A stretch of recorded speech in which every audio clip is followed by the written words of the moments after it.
Thank you for joining us. Before you joined in, we were talking about what the focal elements of the G7 are likely to be.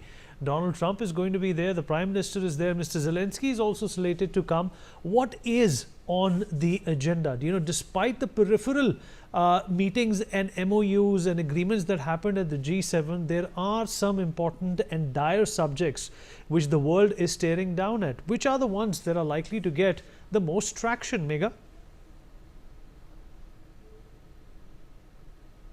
Well, the Israel-Iran conflict is going to be overshadowing the G7 leaders summit. The statement with regards to that was given yesterday by Keir Starmer while he was having the first bilateral that the Canadian Prime Minister Mark Carney had was with the British counterpart Keir Starmer, and during that bilateral, the press briefing, the statement that were given to the press by Keir Starmer was that the G7 group is going to come together to find a solution, and in the joint communique there are going to be takeaways with regards to how Israel and Iran can stop this onslaught of missiles, projectiles that have been carried out unabated in the last 72 hours.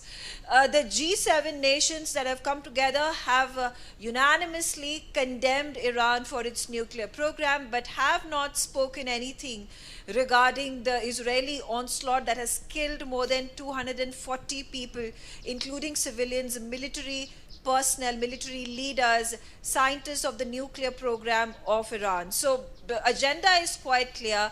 That's exactly where the G7 leaders tilt with regards to the Israel-Iran conflict. The second important agenda that is going to overshadow the summit is going to be, of course, the Russia-Ukraine conflict as well. The very fact that Vladimir Zelensky, the president of Ukraine, has been invited as an outreach leader goes on to show the kind of solidarity and support the G7 nations have provided to Ukraine in its fight against Russia.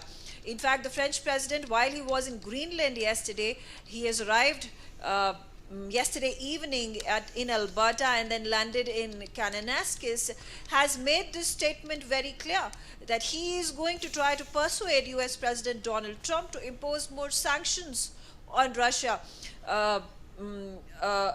This is something that Donald Trump at this point of time has resisted, because he has been wanting to hold talks and have a relationship with Russia to ensure that it does not become futile in the coming days regarding the peace talks that have been negotiated by United States of America. Although nothing really has come of it, there is still that glimmer of hope that US President Donald Trump sees, and therefore his resistance to the sanctions and the pressure that is being built by the other NATO nations, including the G6, that are in complete agreement that Russia needs to be sanctioned even more.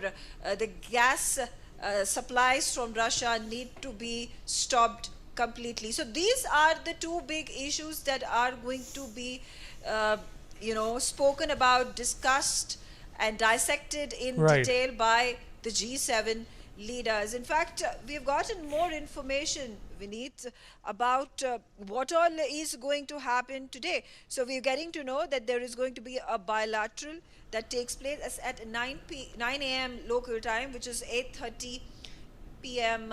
Indian Standard Time. There's going to be a bilateral between the US President and the Canadian Prime Minister. We then see an official welcome that happens of the G7 leaders, the G6 leaders who are going to be welcomed by the host, the Canadian Prime Minister Mark Carney. We then see the G7 working session taking place at 10:30 a.m. And then there is going to be the arrival of the Prime Minister of Korea, Lee Jae-myung.